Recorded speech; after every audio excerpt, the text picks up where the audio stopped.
Hey everybody, what's going on? I hope you're having a great day so far. It's been a while since I posted anything because I've been busy with the holidays and working overtime to pay for the holidays, but also because this post has taken me a while to finish.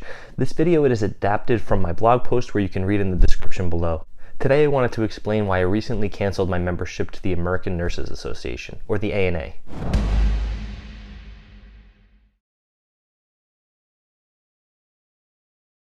I had been a member since nursing school, mainly because my professor said it was good for me and also good for the profession to have associations. And I'm pretty sure it looks good on my new grad resume. So why this change all of a sudden? If I were to tell you that this action had nothing to do with the midterm elections, I'd be lying. It's taken me a little over a month since the election to publish something, initially because it didn't affect me directly, and I thought I might just let it go. However, after thinking more about it, I feel it's something that I need to get out there in the open. I'm just going to come out and say it right away. I was very unimpressed with the response that the ANA produced with the defeat of Massachusetts ballot question number 1. For those of you not familiar with the ballot question, it dealt with staffing ratios for nurses. Had the question received enough support, staffing ratios would be mandated by the government in Massachusetts, and a timeline would be set for the actions to take place. The ballot question was proposed by a different, much smaller Massachusetts-based association, and after reading the proposed implications of the measure, I think it might have been a little bit ambitious, especially in terms of the timeline and the individual ratios in some levels of care. However, in the ANA's response, they said that they were pleased with the voters basically shooting down this nursing association and all those that supported it, and that really just didn't sit well with me. After all, I went to nursing school in the Northeast, and some of my friends had ended up working in Massachusetts, so I first learned of this situation from their social media posts and basically just how upset they were that this measure didn't pass. Just to save you some time, I'm going to list off some of the specifications and the proposed ratios, and I'll summarize them here. So 1 patient per nurse if the patient is critically ill, in the ICU, under anesthesia, or a high-risk L&D patient. 2 patients per nurse if you're caring for patients in the PACU or intermediate care baby. 3 patients per nurse if you're in the step-down or intermediate care units. 4 patients per nurse if you're in peds, med-surg, tele, or OBS. 5 patients per nurse if you're caring for psych patients or on a rehab unit. And 6 patients per nurse if you're caring for postpartum or well baby patients. And there are obviously penalties for noncompliance, including per day and per violation fines, and the law would go into effect on January 1st, 2019. In its proposed state, maybe the measure shouldn't have passed based on the barriers of implementation, including the quick turnaround period and some of the tweaking that needs to happen in the ratio specifications. However, I agree with what it aims to accomplish at its core. Overall, the measure attempted to guarantee a degree of certainty when deeming what is appropriate for safe nurse staffing. This seems to be the opposite stance that the ANA is taking. According to the ANA, they have been a strong advocate for appropriate nurse staffing in all healthcare settings, but they do not support nurse-patient ratios. Their recipe for success is what they call their principles of nurse staffing. And to summarize, the ANA's principles underscore that nurse staffing is more than just numbers. One size does not fit all. Nurses' experience as well as other components of the staffing mix, along with patient acuity, workflow such as volume of admissions, transfers, discharges, and available resources in the delivery of care, all impact determination of what is appropriate at any given time. Patient care needs are fluid and vary between hospitals, among units, in the hospital, and across shifts. Nurse work as a team, flexibility and teamwork are essential to effectively meet the ever-changing needs of patients. This all seems great. It's something that you might learn in your nursing theory class right alongside Maslow and Nightingale, but let's take a realistic approach and actually read between the lines. Technically, this isn't wrong. Nurse staffing is much more than numbers. It involves a lot of prayers, hopes, and disappointment too. Prayers that you have enough nurses on the schedule today so that they won't pull somebody to another unit and load up your assignment at the start, essentially making their problem yours. Hopes that the house supervisor won't change your unit guidelines and give you additional admission or transfer and chastise you for speaking up, claiming that you're not a team player. And disappointment knowing you, your colleagues, and your patients don't nearly have the amount of support you all deserve or require. The nurse-patient ratio should act as a minimum requirement for support. They do not need to be rigid in the sense that you can't have more nurses available on the unit. You just can't have any less than is required.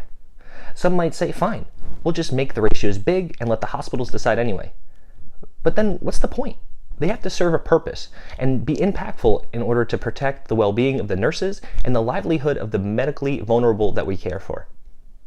This one has a lot bundled into one. It's like the Swiss Army knife of bullet points, and I should probably address each portion separately. I would agree that a nurse's experience has a positive correlation to the quality of care a patient receives in many cases. However, I don't think it's necessarily appropriate to say that because a particular nurse has seen some stuff in their day, that they should have any impact on the number of nurses that are required on that unit.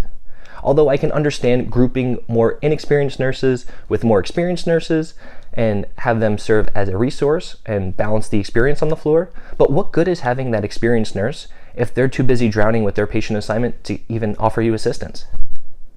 Acuity might be the most straightforward of all these points. Sicker patients need nurses who have fewer patients.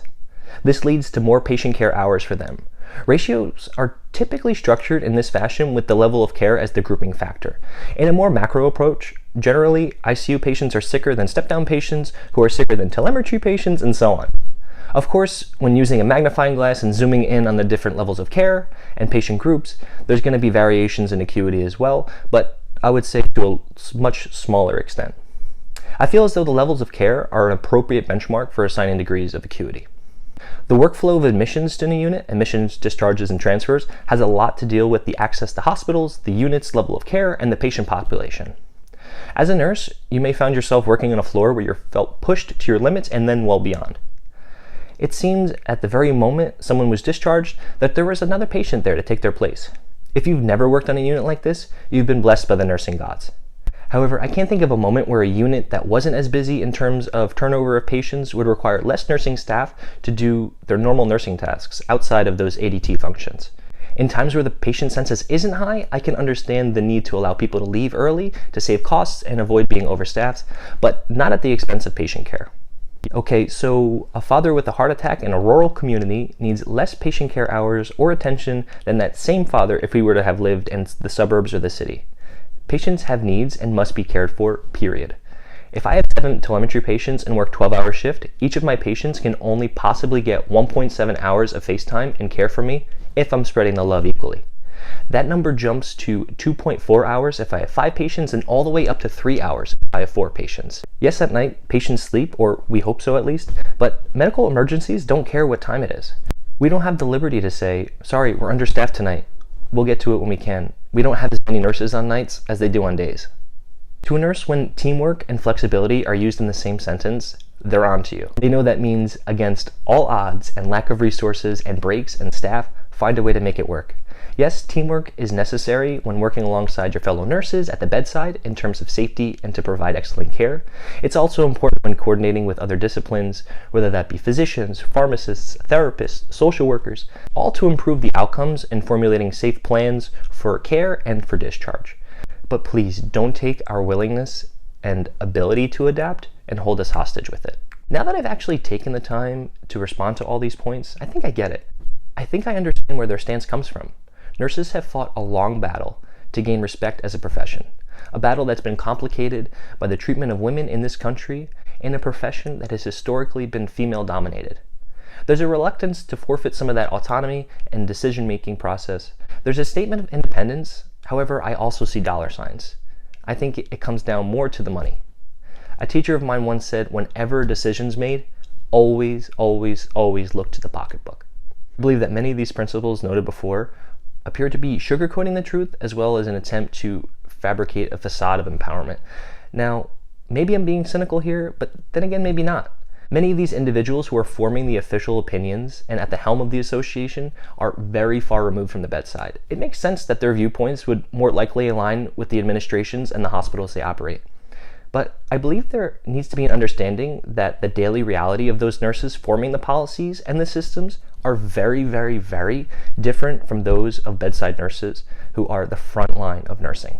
I understand that nurses are a large expense for hospitals and their operations, and essentially with the ratio, this expense would increase nearly double in some levels of care. It comes down to the fact that if ratios were implemented, hospitals would be required to employ more nurses, which will take away from the hospital's profits. Facilities don't want to pay more nurses. Hell, they don't even want to pay some of the ones they have on staff now, it seems. And looking back to November, the major supporter for shooting down the measure And the proposed ratio, with over $25 million in contributions, over double that of those who supported the measure, was the Massachusetts Health and Hospital Association, which contains many of the hospitals in the state. No surprise here. If it were left up to the ANA, hospitals would be able to determine what they feel is appropriate staffing with input from nurses, again, many of which I'm sure will be long removed from the bedside.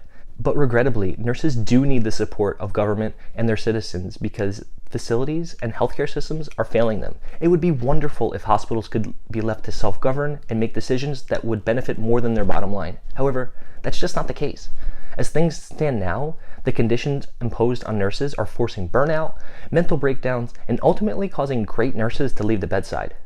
Meanwhile, the ANA stands to the side promoting their principles of staffing, which are more like hopes and dreams to me than anything that's objective, quantifiable, and enforceable.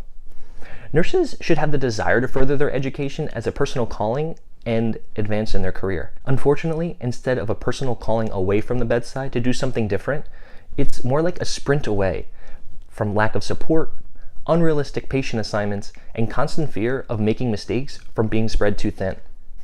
Ask just about any nurse who's in a graduate program for their motivations in enrolling. Yes, many will cite something along the lines of better pay, more autonomy, and this was always my plan from the beginning of nursing school.